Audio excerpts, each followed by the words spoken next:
Muy bien. Retomando los principios que rigen al proceso, que fíjense que son distintos de los que acontecen en el procedimiento. Ya veremos los principios que rigen al procedimiento propiamente en materia administrativa, pero ustedes van a notar que son distintos de los que estoy señalando. Por eso estos son exclusivos a lo que le llamemos proceso, única y exclusivamente al proceso. Ahora bien, los principios procesales, recuerden, son un camino, imagínense ustedes una autopista de una sola vía, no tiene camino de regreso. Si viene algo de regreso, choca y ocurre un accidente. No admite graduación. Muy bien, para que ustedes vayan entendiendo estas figuras. Los principios son los cimientos en los cuales ustedes van a construir un proceso. Si no está firme este principio, este cimiento, lo que va a ocasionar es que se caiga nuestro edificio. Muy bien. El primer principio que les decía es el principio de igualdad. Aquí hay que entenderlo como una igualdad legal, no una igualdad sustantiva. ¿Qué quiere decir esto? Que lo que busca el proceso es establecer en ley que los sujetos que intervienen como contrarios tengan las mismas oportunidades jurídicas para defender, alegar, contradecir en el proceso. Esto es una igualdad legal, procesal. ¿Qué quiere decir? Que si yo tengo una demanda contra Rafael, pueda válidamente lo que yo digo valga lo mismo que lo que dice Rafael. Si yo puedo ofrecer pruebas, Rafael también puede ofrecer pruebas. Si yo puedo interponer un recurso, Rafael puede interponer un recurso. ¿A usted le parecería equitativo, Rafael, que en un proceso en este que estoy inventando en este momento, nada más yo pudiese interponer recurso y usted no? No. ¿Que valiera más lo que yo digo que lo que dice usted? No. ¿Que yo pudiera ofrecer pruebas y usted no? No, pues no. Pues no. Entonces no puede haber graduación en la igualdad. ¿Podemos ser más o menos iguales? ¿Existe eso? No. Entonces este principio ¿se cumple o no se cumple? Hay que entenderlo. Dense cuenta que son términos absolutos. Es como cuando se dice, está completamente lleno. Les pregunto, ¿puede estar lleno a la mitad?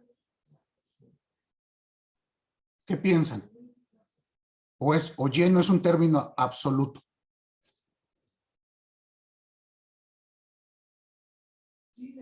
¿Qué opinan? ¿Cómo lo utilizan ustedes?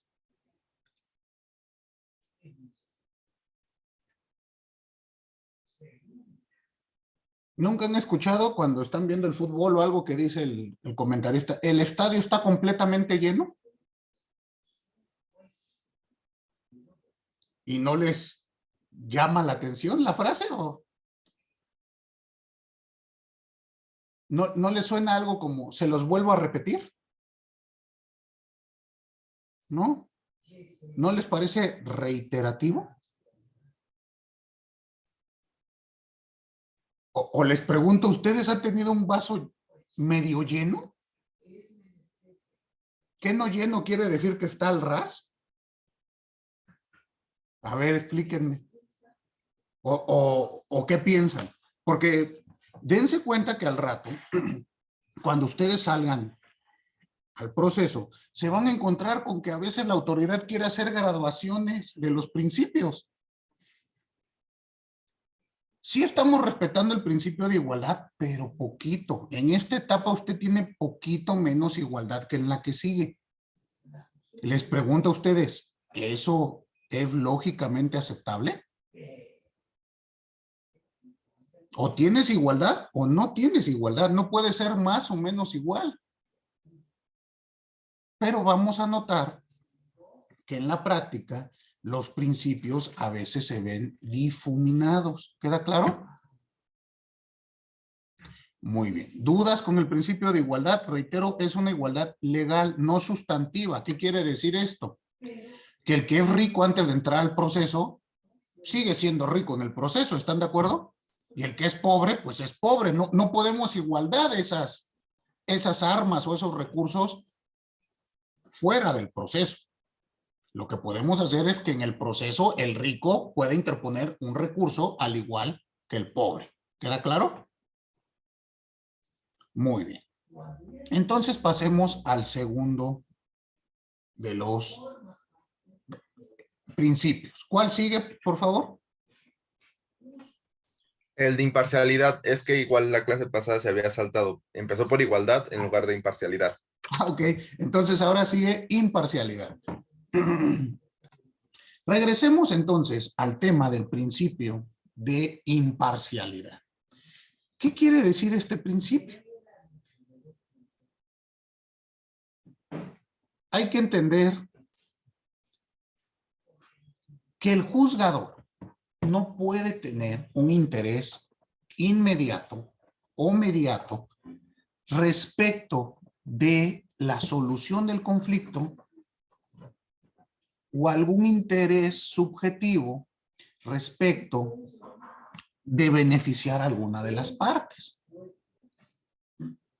¿Qué es lo que se establece? Que está prohibida la parcialidad. El juzgador, al ser un tercero, no puede beneficiar a uno o a otro, ni a A ni a B. ¿Sí queda claro? Nuevamente, no puede haber más o menos imparcialidad, no la podemos graduar, o eres imparcial o no eres imparcial. Y aquí hagamos el mismo ejemplo. Carlos, imagínese que yo lo demando y el juez es parcial a mi favor. ¿Le parecería a usted? ¿Iría a un proceso así? No, ¿verdad? ¿Y si fuese parcial a su favor? Sí. Pues ahí Es sí. que, o sea, ajá, o sea, muchos dirían como, ah, pues si me apoya a mí sí, pero entonces no sería parcial. No, sería parcial, no sería imparcial. Ah, sí, perdón, Exacto. Y no pero puede no haber, sería lo correcto. pues se rompe el principio. ¿Por qué? Porque si entendemos al proceso como un método de debates en donde dos iguales legalmente debaten ante un tercero imparcial, imparcial e independiente para que se resuelva su controversia, si le quitamos este principio, la imparcialidad, se cae todo el proceso. Ya no será un método de debate. ¿Estamos? Entonces, ¿qué conforma la imparcialidad? Les decía yo, la imparcialidad. El juzgador no puede realizar actividades que realizan las partes. Es decir, él no es parte. Si lo vemos en este esquema, díganme por favor si comparten mi pizarrón.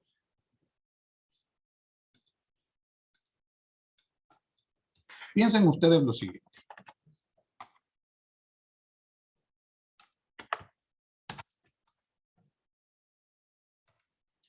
Tenemos al juzgador.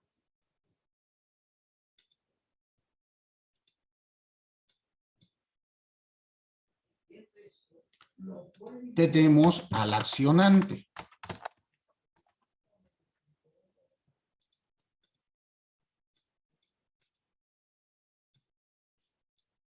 Y tenemos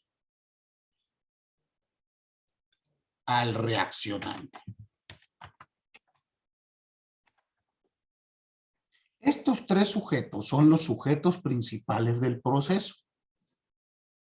Aparte habrá sujetos secundarios,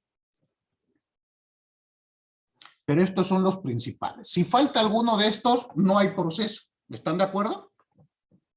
Muy bien. Ahora, ¿qué es la imparcialidad? Vamos a entender que las partes son única y exclusivamente estas dos. ¿Están de acuerdo? Accionante y reaccionante. Por lo tanto, la imparcialidad establece que el juzgador no puede realizar ninguna de las actividades que les pertenece a las partes. Y aquí les pregunto a ustedes, Mariana, ¿quién ofrece pruebas? ¿El juez o las partes? Las partes. ¿Quiénes señalan hechos? ¿El juez o las partes? Las partes. ¿Quiénes señalan los hechos que van a ser materia de la etapa de conocimiento? ¿El juez o las partes? Las partes. Las partes. ¿Y quiénes darán conclusiones de lo que ocurrió en el desahogo de las pruebas y en la secuela procedimental? Las partes, sí. Las partes. Entonces el juez, en estricto sentido, no puede realizar ninguna de estas actividades. Vamos a encontrar que aún existen en nuestro país varios ejemplos legales donde al juez se le permite ofrecer pruebas y esto ya rompe el principio de imparcialidad, ¿o no?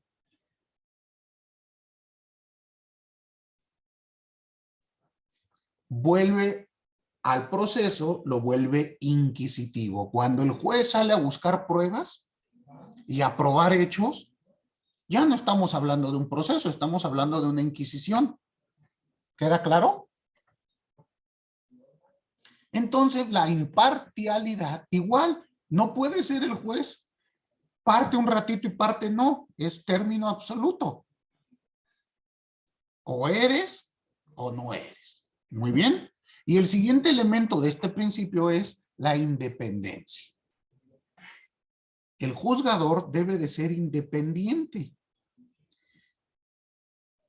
¿Esto qué quiere decir? Que no tenga ninguna situación que lo ligue o lo obligue con alguna de las partes.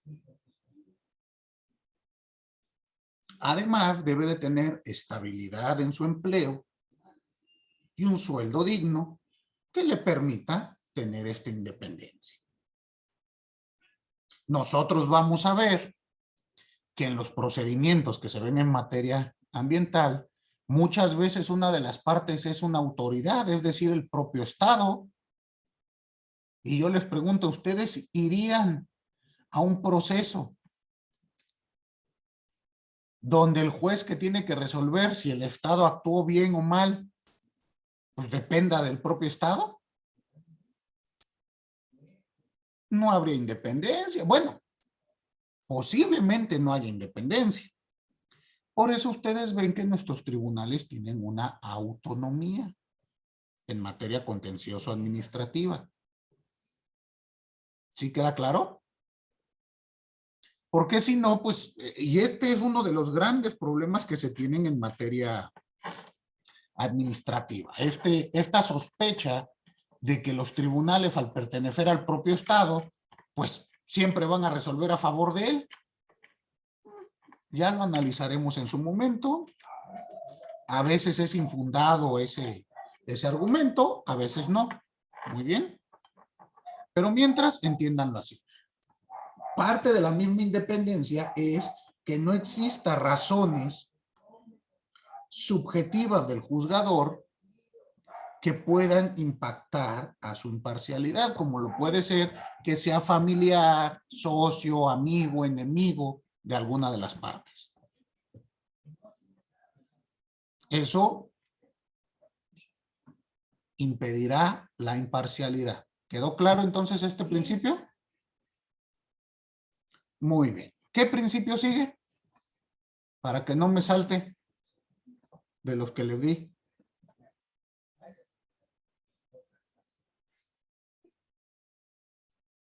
Profe, una duda. Dígame. Nos dijo la vez pasada que justo dentro de la imparcialidad entraban tres subelementos, pero entonces por lo que nos dijo solo es la imparcialidad y la independencia. Sí. O sea, Ya. la imparcialidad se hace, el principio de imparcialidad tiene la imparcialidad per se, que se divide en subjetiva y objetiva, la imparcialidad legal y la independencia, nuevamente objetiva y subjetiva. pero son estos tres elementos. Los tres conforman la imparcialidad. ¿Sí quedó? Sí, profe, gracias. Para servirle. Y ¿Cuál sigue sigue? eventualidad. Eventualidad. ¿En qué consiste este principio? Que como hemos visto nosotros, el proceso, al ser una secuela, regreso al pizarrón, miren ustedes, imagínense esto. Piensen ustedes que el proceso es esta secuela que avanza hacia un lado. Muy bien. Y ya vimos que se divide en tres grandes fases. ¿Se acuerdan cuáles son?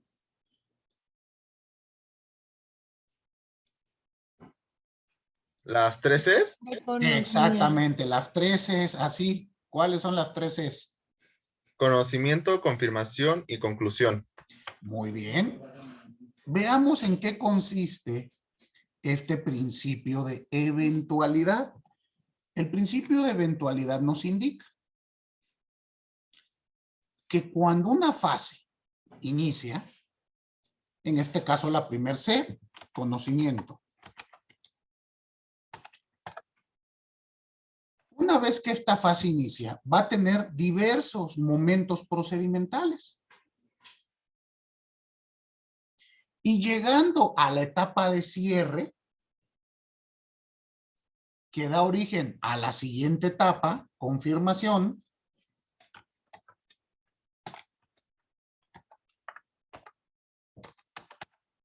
se cierra el evento. Por eso es eventualidad. Una vez cerrada la etapa, piensen ustedes aquí. Llegando a este punto,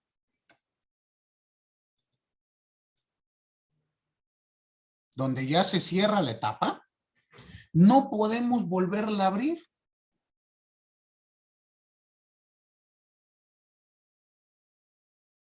¿Queda claro? Porque si no, el proceso se estaría regresando y nunca terminaría. Así, y lo mismo ocurrirá con cada etapa procedimental. Aquí en conocimiento, ejemplo, ya presenté la demanda. Se te dio un plazo para contestar. Llegó el momento, no contestaste, ya no nos podemos regresar. El evento ha terminado. ¿Queda claro? ¿Y por qué lo establece así el legislador? Reitero, porque si no, pues el proceso sería cosa de nunca acabar. Muy bien. Entonces, resumiendo, ¿cómo definimos este principio? Consiste en que una vez que una etapa procedimental ha terminado, las partes no pueden realizar ninguna actuación que correspondía a ese momento.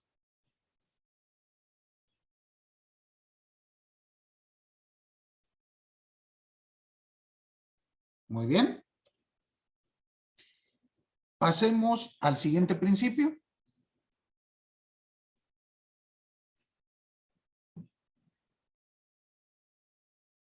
¿Cuál sigue?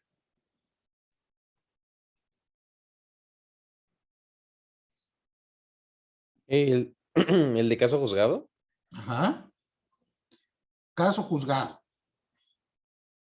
¿En qué consiste esto? Que una vez que se ha hecho toda la secuela procedimental y se emitió un acertamiento, una vez que el mismo adquiere la calidad de caso juzgado, es decir, que se vuelva definitivo e inmutable conforme a lo mandatado por la ley, no podemos volver a discutir lo ya resuelto. Porque si no, imagínense ustedes, pues nunca acabaríamos de discutir, ¿o sí? Y entonces esto es fundamental. Ya que terminamos el debate y que la autoridad emitió resolución conforme a las pruebas que tenemos, ya no podemos reabrir el debate. Se vuelve definitivo e inmutable. Muy bien. Siguiente principio. Bueno, y este creo que es obvio. No puede haber graduación en cosa juzgada, ¿no? En caso juzgado, ¿o sí? Es medio juzgado. Nada más las primeras 5 hojas de la sentencia son caso juzgado y las demás no. No se puede. La decisión adquiere la calidad. Muy bien. Siguiente principio. Preclusión. Preclusión. ¿En qué consiste este? Va de la mano con la eventualidad. El principio de preclusión señala que una vez que se ha agotado el plazo que te señala la ley para realizar una actividad procedimental, pierdes el derecho de hacerla.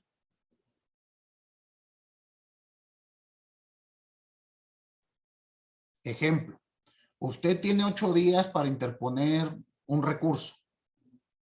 Si no lo interpone en ese plazo, ¿qué pasa? Precluye su derecho. Pierde usted ese derecho por el paso del tiempo.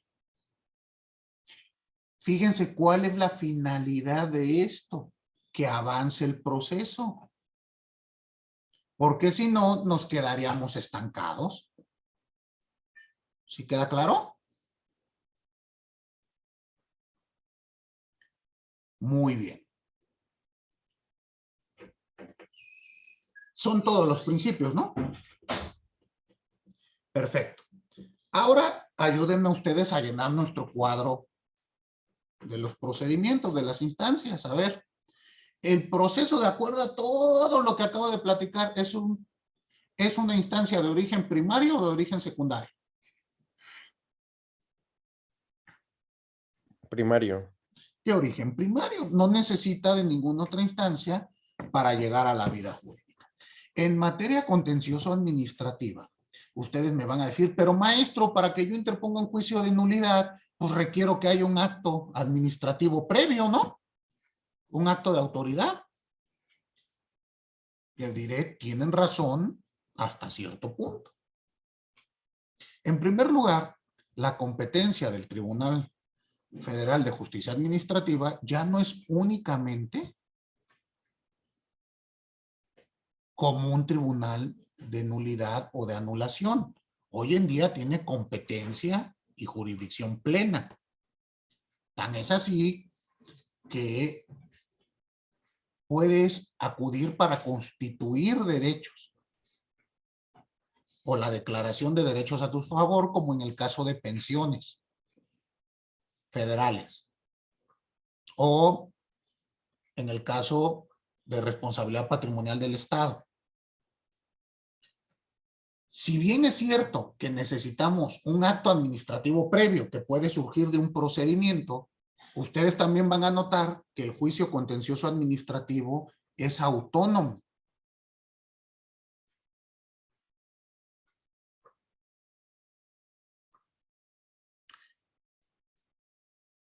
No es una segunda instancia del procedimiento administrativo.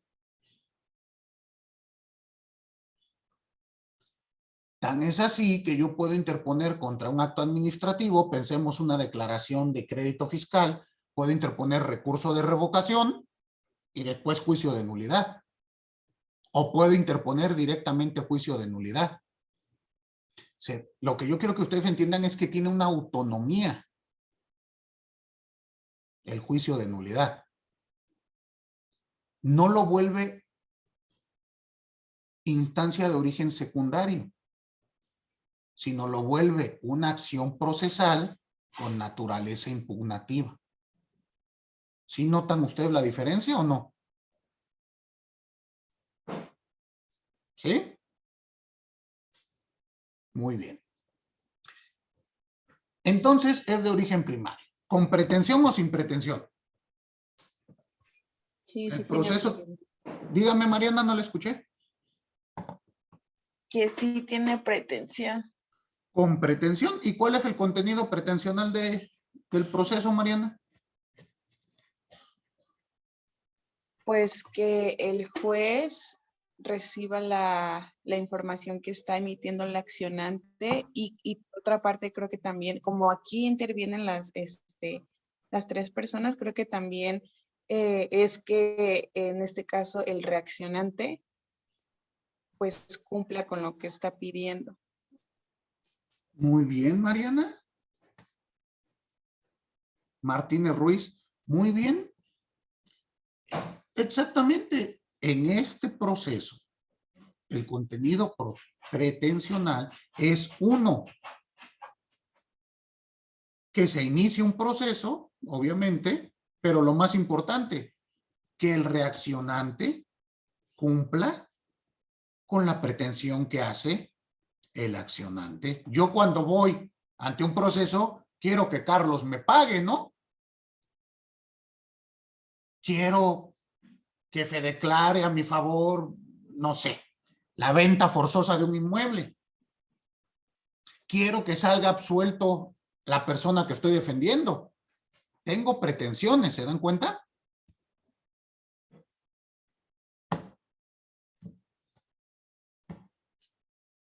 Muy bien. Y por último, ¿cuántos sujetos intervienen? Pues esta está facilita. Ahora sí, ¿quién me contesta?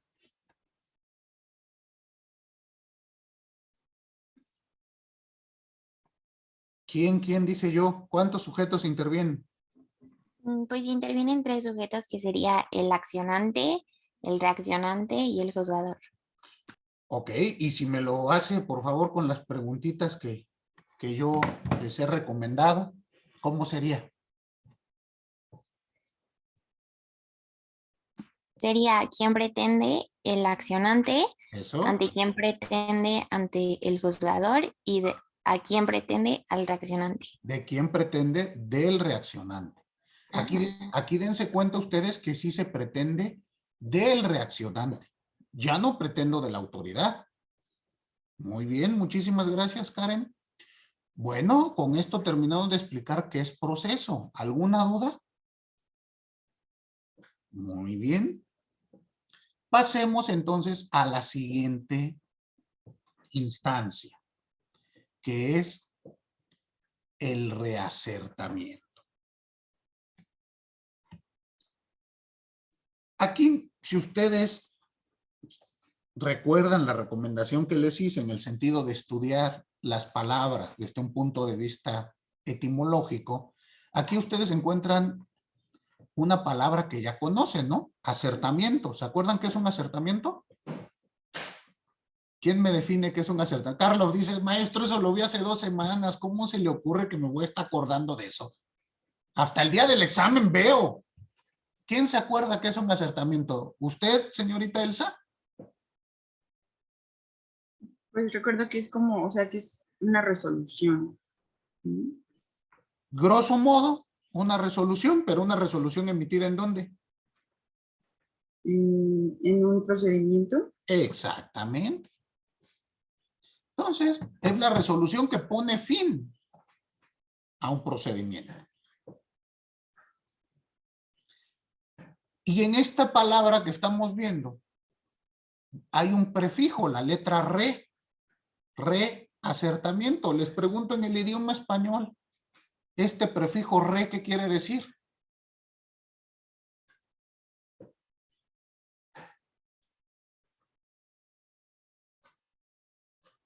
¿No? ¿No se Se acuerdan? vuelve a hacerse. Repetir o volver. Entonces, Carlos, de acuerdo a esto que acabamos de analizar, ¿qué quiere decir reacertamiento? ¿Volver a qué? Pues para mí sería como volver a... Ay, es que no quiero, no sé cómo definirlo bien, pero no sé si sería como volver a hacer una acción, ¿no? O sea, presentar una acción. Volver a acertar sería, ¿no? Pues es que no quiero redundar, ajá, pero no sé si volver a hacer una acción, o sea, volver a, sí, a presentar algo. No, sería volver a decidir, volver a resolver. ¿Quién hace el acertamiento? La autoridad. La autoridad, ajá. Entonces, un reacertamiento es que se vuelva a decidir. que se vuelva a resolver. Sin saber siquiera, sin haberles explicado todavía qué es un reacertamiento, les pregunto, ¿esto será de origen primario o de origen secundario? Por pura lógica. Secundario, porque tiene un antecedente. Ajá. ¿Ya ven cómo el derecho procesal es fácil? No hay ni que pensar. Para que haya un reacertamiento necesito que previamente haya un acertamiento, ¿no? Y aquí entramos a la primera instancia de origen secundario.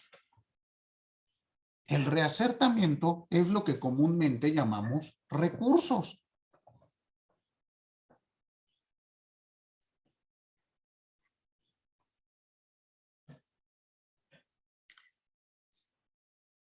¿Por qué utilizamos la palabra reacertamiento? Porque estamos utilizando la terminología dada por Carneluti y establecida por la escuela italiana. El nombre de la instancia será reacertamiento. Como ustedes ya escucharon, consiste en volver a acertar, en volver a decidir. ¿Y cómo lo vamos a entender? Para empezar, esta instancia es considerada por el Sistema Interamericano de Derechos Humanos como un derecho humano. El derecho a un recurso. El derecho a revisar lo que hace la autoridad. Porque recuerden ustedes que la autoridad puede volverse arbitraria, ¿están de acuerdo? Si no tiene quien la revise, pues resuelve como quiera. Limitar esa potestad es un derecho humano. Y para eso sirve este instar. Vamos a revisar lo que hizo una primera autoridad para ver si existe, bueno, si actuó bien o no. Y aquí tenemos como ejemplos, pues el recurso de apelación por excelencia. Pensemos lo siguiente, yo demando a Ixayana. Muy bien. La demando ante la jueza Nora. Y la jueza Nora le da la razón a Ixayana. Emitió un acertamiento donde la absuelve. ¿Están de acuerdo? Pero yo estoy inconforme con esta resolución e interpongo una apelación para que ahora 3 magistrados distintos a Nora revisen si el actuar de Nora estuvo bien o no. En este caso, Rafael, Karen y Carlos. Ellos van a ser nuestros magistrados del Tribunal de Alzada o del Tribunal de la Sala Civil. Obviamente yo no puedo llegar ante Rafael, Karen y Carlos sin que previamente Nora haya emitido una sentencia. ¿Están de acuerdo? ¿Y qué es lo que le voy a pedir a Rafael, a Karen y a Carlos? Oye, revisa lo que hizo Nora. Y en su momento, pues determinas si lo confirmas, lo revocas o lo modificas. ¿Queda claro? Ellos podrán resolver. No, Polanco, no tienes la razón. La jueza actuó correctamente y se acabó.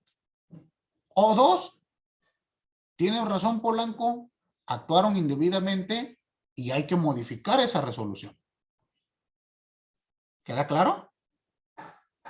Entonces, explicado así, dense cuenta que los reacertamientos pertenecen a los medios de impugnación. Carlos, ¿ha leído usted los cuadritos que le mandé desde el primer día de nuestras clases sobre la teoría de la impugnación? De los cuadritos, sí, o sea, de los PDFs. Esos meros. ¿Sí De los ahí ha? me he guiado para los apuntes también. Para no Perfectísimo. perderme. ¿Y ha notado que esos cuadros, esos PDF dicen teoría de la impugnación? Sí, Ahí precisamente se explica esto que estamos viendo. La impugnación es el género.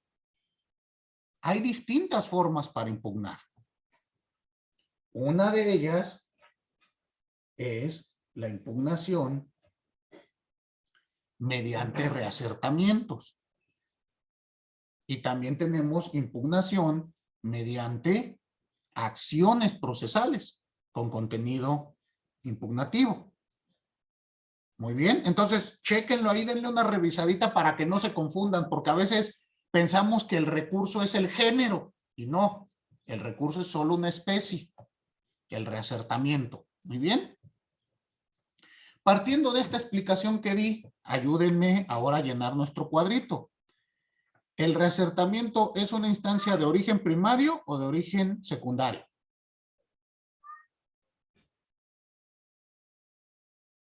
Sí. ¿No le escuché, Katia? Secundario.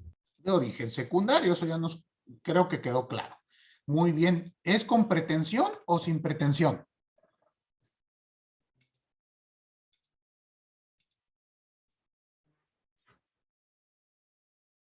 Sí. Sí tiene pretensión. ¿Cuál es el contenido pretensional?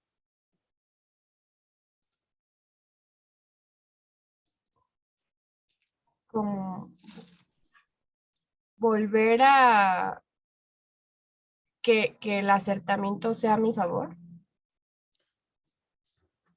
Mm, ¿Podría ser verificar la actuación de la autoridad? ok, a mí me parece que el contenido pretensional es que sea revisada o revisado el acertamiento previo, ¿no? Y de esa revisión, bueno, pues la autoridad va a determinar lo que quiera. Pero el contenido pretensional es revísalo. Muy bien. ¿Y cuántos sujetos intervienen?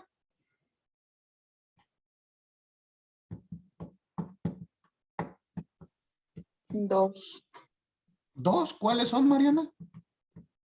que sería quien quiere que revisen el acertamiento previo Ujú. y la autoridad, quien va a ser quien revise pues esta situación, quien vuelva a revisar el acto. Exacto. Y si lo hace con las tres preguntas que yo le doy, yo sé que dicen, ay maestro, ¿cómo da usted lata? Pero hágalo con el método. Es quien pretende, Eso, quien solicita es el reacertamiento. exactamente. Ante quien pretende, ante la autoridad La autoridad revisora. revisora Ujú. y de quien pretende de la autoridad De revisora. la misma autoridad revisora. Recuerden, el método, por eso no aprenden procesal. El método no sirve. Si utilizamos el método, llegamos a la meta. Utilicen ustedes este método, aunque ya tengan la respuesta, acostúmbrense a hacerlo así, porque van a ver que les voy a hacer unas preguntas, unos casos prácticos, y ahí es cuando, ay, pues si yo ya me sé todos los cuadritos, ¿por qué no los puedo resolver? Porque no utilizan el método. ¿Queda claro? Siempre háganse esas tres preguntas. Dígame, Mariana. ¿Y cómo se llamaría? O sea, porque el sujeto es la autoridad revisora, pero quien solicita el reacertamiento, ¿cómo se llamaría? El reacertante. Ok, gracias. ¿Vale? De todos modos, todo esto viene en los cuadros que les di. Noto que no los han leído. Ahí viene cuántos sujetos intervienen, el nombre de cada uno, etcétera, etcétera. Obvio, en texto. Pero chéquenlo, ya tienen la información, de todos modos vayan haciendo sus apuntes. Muy bien. Perfecto. Pasemos a la última instancia, ya para acabar esto e iniciar procedimientos ya administrativos. La última instancia es la instancia de queja. Muy bien. Quejarse es adolecernos de algún daño, ¿no es así? Piensen ustedes lo siguiente. Si yo estoy sentado en la sala de mi casa y llega mi hermano y me da un zape, le hago, ay, mamá, Juan me pegó. ¿Me estoy quejando? Ok. Les pregunto, ¿me puedo quejar sin que me hayan hecho algo? ¿Qué piensa? Nora se ríe como que, ¿sí se puede o no se puede? En estricto sentido, pues no se puede, ¿o sí? Yo puedo llegar y decirle a mi mamá, Juan me pegó, si Juan no está en la casa. ¿Qué piensan? Pues no. Y de ahí obtenemos la naturaleza secundaria de la queja. Necesito que haya un procedimiento previo donde se haya realizado un acto que me duela. Pero vamos a ver la diferencia. Pensemos este caso que les doy del zape. Yo llego y le digo a mi mamá, mamá, Juan me pegó.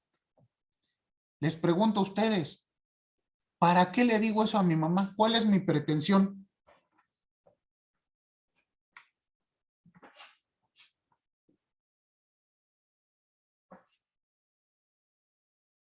¿Cuál? ¿Que haya una sanción? Que haya una sanción. ¿Mi mamá me podrá quitar el zape que ya me dieron? Ese ya no me lo quita nadie. Entonces noten ustedes que el contenido pretensional de la queja es de sanción, a diferencia del reacertamiento, donde pretendes una revisión del acto para que en su momento se confirme, modifique o revoque. En la queja nunca vas a pretender que se modifique, confirme o revoque el acto. Lo que quieres es que sancionen a la persona que te lastimó. ¿Queda claro? Entonces las quejas acontecen en el plano disciplinario. Se utilizan para sancionar a los servidores públicos que actúan indebidamente. Y nuevamente, esto en un plano disciplinario. No hay sanciones penales tampoco aquí. No metemos a la cárcel a nadie. Se inhabilita, se le hace un extrañamiento público-privado o se le suspende en sus labores. ¿Queda claro? Y este tipo de instancias, como ejemplo tenemos las quejas ante el Consejo de la Judicatura o las quejas ante la Comisión de Disciplina o quejas ante comisiones de honor. ¿Sí queda claro? Su naturaleza nunca será de reacertamiento, por eso está en una instancia diversa. Ayúdenme por favor a llenar el cuadrito. Nora, por favor dígame, ¿la instancia de queja es de origen primario o secundario? Primario. Primario. ¿Con pretensión o sin pretensión?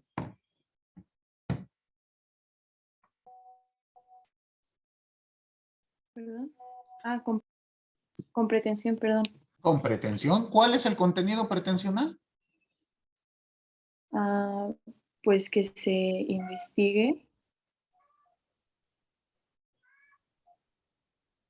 Yo quiero que mi mamá investigue qué pasó. No, o sea, que se sancione, que se investigue para que se sancione. Ok. ¿Y cuántos sujetos intervienen? 2, ¿Cuáles son? pues el que, bueno, sí, el que, es que no. El no que se acuerdo. queja. El que se queja y pues ante quién se queja. ¿Y de quién se queja? ¿O qué? ¿De quién pretende? Es que acuérdense, utilicen el método para que no se confundan. Hágalo con el método. A ver, ¿quién pretende?